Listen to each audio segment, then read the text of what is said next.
अस्सलाम वालेकुम। सिंदरती से उठने वाली मसरूर खुशबू के साथ मैं हूं आपका दोस्त, आपका होस्ट राशिद हुसैन बिरोई। अल्हम्दुलिल्लाह आज रमज़ान का बाबरकत महीना चल रहा है और हम एज़ यूज़ुअल फील्ड में हैं और इस वक्त इवनिंग फील्ड है मेरी।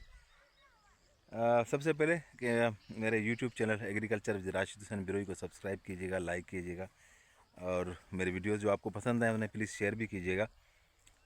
जैसे कि हम अब काटन की तरफ आ रहे हैं। बहुत सी क्रॉप्स हमने देखी थी, ओनियन भी देखा हमने और आर्चर्ड भी था, वीट भी था और बहुत से क्रॉप्स हमने पिछले 6 महीने के अंदर फॉलो किए और हम आ गए अब काटन पे। तो जिस एरिया में मैं खड़ा हूँ यहाँ पर जो हमने काटन लगाई था, पूरी वीडियो आप ज़रूर देखा करें। जब मेरी वीडियो होती है वो पूरी देखा करें तो फिर आपके लिए सवाल करना भी थोड़ा ईजी हो जाएगा। तो जिस फील्ड में मैं खड़ा हूँ अली काटन, यहाँ पर आप सामने देखेंगे कि कनकी भी लगी हुई है। कनकी अभी हार्वेस्ट नहीं हुई है लेकिन अली काटन हमारे पास यहाँ पर ये एरिया है। हथुंगो मेरे दोस्त हैं एडवोकेट अब्दुल रशीद इंगोर, जो उनकी फील्ड है। अनफॉर्चुनेटली वो यहाँ पर इस वक्त प्रेजेंट नहीं है, लेकिन मैंने सोचा कि ये अर्ली काटन है तो आपको कुछ चीज़ें मैं यहाँ पर बता देता हूँ उसके बारे में। चलें जी। जर्मिनेशन लुक्स गुड, अच्छी जर्मिनेशन नज़र आ रही है काटन की। देखें, अब दो तीन चीज़ें हैं जो हमने इसमें मॉनिटर करनी है। मैंने इनसे कहा था कि आपने स्विंग को आपने जो है वो प्लांट टू प्लांट जो डिस्टेंस है वो कम से कम भी 1 फुट रखना है, लेकिन इट लुक्स कि ये कम है क्योंकि अभी 4 दिन हुए हैं इसकी स्विंग को।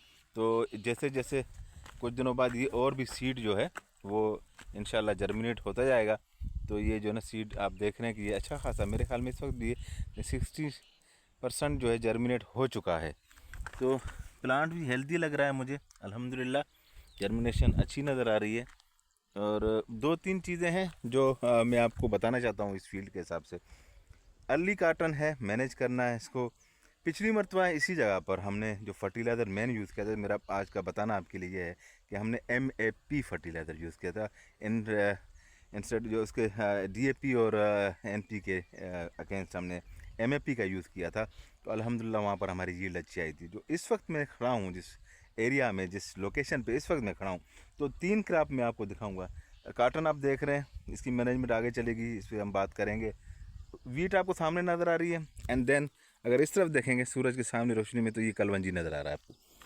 तो जनाब अली, सबसे पहले तो काटन तो आपने देखी, इसकी सोइंग हो चुकी है। हमने कोई फर्टिलाइज़र अभी तक इसको नहीं दिया है। जर्मिनेशन इसकी अच्छी खासी हो रही है। जब एक पानी और लगाएंगे, हम देखेंगे जर्मिनेशन किस तरह है, तो फिर हम इंशाल्लाह ताला इसको जो है ना फर्टिलाइज़र जो है वो भी हम MAP से शुरू करेंगे। वीट में दिखाता हूँ आपको। इस वीट पे नो DAP नो NP ये दोनों यूज़ नहीं हुए हैं। यहाँ पर फ़कत जो यूज़ हुआ है मेजर फास्फोरस खाद जो हुआ है वो MAP यूज़ हुआ है। अल्हम्दुलिल्लाह वीट की कंडीशन मैं आपको दिखा रहा हूँ। ये अगर किसी भी हमारे सराउंडिंग के फार्मर को, ज़मींदार को देखना है हथुंगो के करीब या किप्रो के सराउंडिंग में, तो ये देख सकते हैं जी। ये है ये पहले यूज़र थे DAP NP के और मैंने इनको कायल किया और ये कायल हुए। फिर 2 साल से ये अल्हम्दुलिल्लाह ये फर्टिलाइज़र यूज़ कर रहे हैं MAP। और इसके साथ हमने फिर इसमें पोटाश भी यूज़ किया है, सल्फ़र भी यूज़ हुआ है, ऑर्गेनिक मैटर भी यूज़ हुआ है। और अल्हम्दुलिल्लाह वीट की कंडीशन आप देखेंगे तो कहीं पर लॉजिंग हुई है क्योंकि इसने वज़न जो है वेट को बेयर नहीं किया। तो ये जो भी आप देख रहे हैं ये सारा इसी तरीके से हमने चेंज किया इसको। और अल्हम्दुलिल्लाह वीट आपके सामने, ये देखें, बहुत ही खूबसूरत क्रॉप है माशाल्लाह। यूनिफॉर्म क्रॉप है, बेहतरीन मैनेजमेंट है। अल्लाह ताला की तरफ से खैर हो, अच्छी इंशाल्लाह यील्ड की हमें उम्मीद भी है।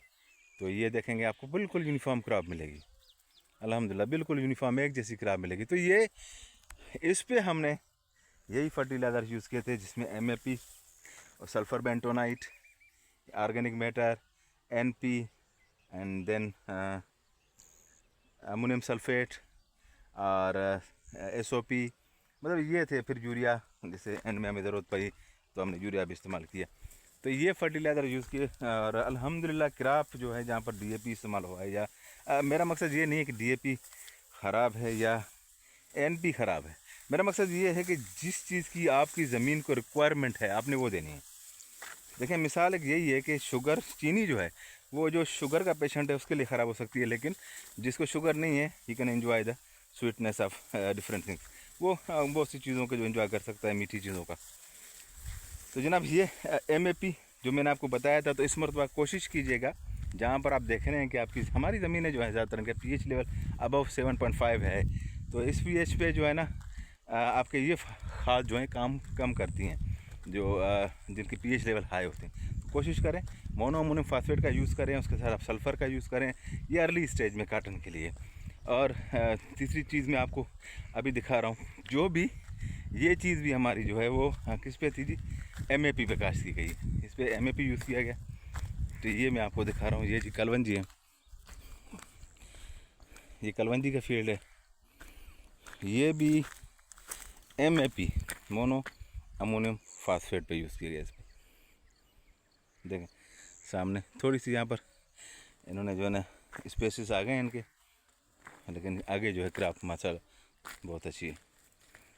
तो ये तीनों चीज़ें जो है ना, तीनों क्रॉप जो हैं, ये तीनों जगह पर ये मेन फर्टिलाइज़र जो यूज़ हुआ है वो MAP हुआ है। तो इंशाल्लाह इधर भी हम MAP यूज़ करेंगे। अब मैंने एक चीज़ और आपको दिखानी है। सबसे पहले आप नोट करें, ये डिस्टेंस जो है प्लांट टू प्लांट, मुझे लगता है ये 6 से 8 इंच के करीब है, नॉट मोर देन दैट। और यहाँ पर प्लांट कितने लगे हुए हैं, 2, मतलब हर जगह पर 2। हम एक नॉर्मल बात करें, एक नॉर्मल प्लांट पॉपुलेशन की बात करें कि एकड़ के अंदर, तो अंदाज़न तकरीबन 14 से 18 हज़ार के करीब प्लांट्स होने चाहिए। ठीक है जी, अगर हम इस वक्त सोइंग कर रहे होते हैं। अब ये है कि अगर आप 1 फुट पे रखते हैं प्लांट को, तो ये प्लांट होने चाहिए, आप 18,000 ही काउंट कर लें, चलें, रफ एस्टिमेट लगाते हैं 18,000 टू 20,000 के करीब हमारे यहाँ पर होते हैं। अब अगर आप 1 फुट से 6 इंच पे आते हैं, तो क्या होता है कि 1 फुट पे आपके पास प्लांट हैं अगर 20,000 या 18,000, तो अगर आप 6 इंच पे कास्ट करेंगे तो ये प्लांट कितने हो जाएंगे, डबल, 36,000 प्लांट्स हो जाएंगे आपके एकड़ में।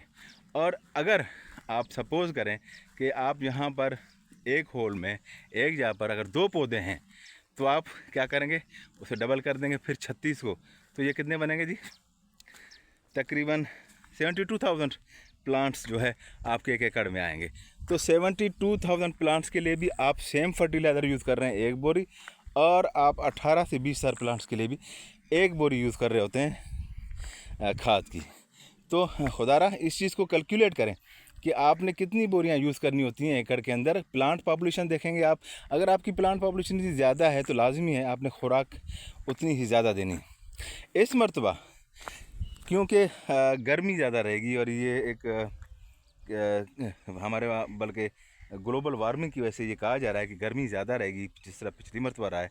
तो प्लांट टू प्लांट आपने स्पेस देना है उसको ज़्यादा, और एक ही प्लांट रखना है। मैं तो कहता हूँ आप अगर टिलरिंग वाली ज़्यादा झाड़ वाले अगर पौधे हैं आपके पास, वैरायटीज़ हैं, तो आप 1 फुट से भी ऊपर चले जाएँ, 1 फुट से ज़्यादा स्पेस दें उसको। और फिर क्या होगा कि ड्यूरिंग जब गर्मी आएगी ज़्यादा, उस वक्त अगर कंजेशन होगी, बहुत ज़्यादा प्लांट एक जगह पर होंगे और उनकी न्यूट्रिएंट्स पूरी नहीं होंगी, तो फिर ये मसला आ जाएगा शेडिंग का।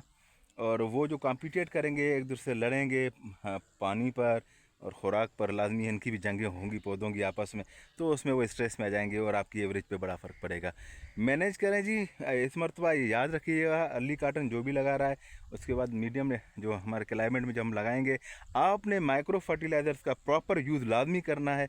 फ़कत आप मैक्रो और जो फर्टिलाइज़र्स हैं उस पर मच जाएंगे, लाजमी हैं, वो भी ज़रूरी हैं, DAP है, NP है, MAP है, ये भी ज़रूरी हैं, यूरिया है, अमोनियम है या अमोनियम सल्फेट है, ये भी ज़रूरी है। लेकिन एक बात ज़रूर याद रखिएगा कि आपको माइक्रो फर्टिलाइज़र, जिसमें आप याद रखें कि आपको अपना ऑर्गेनिक मैटर हो गया, जिंक हो गया, SOP सल्फेट ऑफ पोटाश हो गया, आपको बहुत सी ऐसी चीज़ों की ज़रूरत पड़ेगी जो आपके एवरेज में आपको सपोर्ट करेंगे। क्योंकि गर्मी होगी तो इंसान जब खुद गर्मी में होता है, जब इंसान को खुद को गर्मी लगती है, तो देखें वो खुद क्या क्या यूज़ करता है। तो मैं यही मिसालें देता हूँ कि इंसान खुद अपने लिए जो चीज़ें पसंद करता है, तो वो अपने जो मवेशी उसने रखे हों या अपने जो है वो प्लांट्स हों, उसकी फसल हो, उन पे भी वो यूज़ करे। पीछे मेरे आप देख रहे हैं अल्हम्दुलिल्लाह सिंध की मशहूर सौगात आम जो है उनका बाग भी है, इंशाल्लाह मैंगो भी इंशाल्लाह बहुत जल्द आ जाएंगे और वो भी हम इंजॉय करेंगे। लेकिन इस सीज़न को बेहतर बनाने के लिए आप दोस्तों की सपोर्ट की ज़रूरत होगी।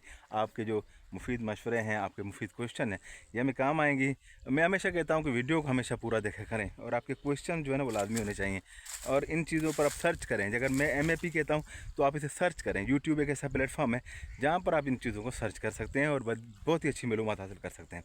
अपनी दुआओं में याद रखिएगा, इस दुआ के साथ कि सिंध सलामत, साथ सलामत, पाकिस्तान जिंदाबाद।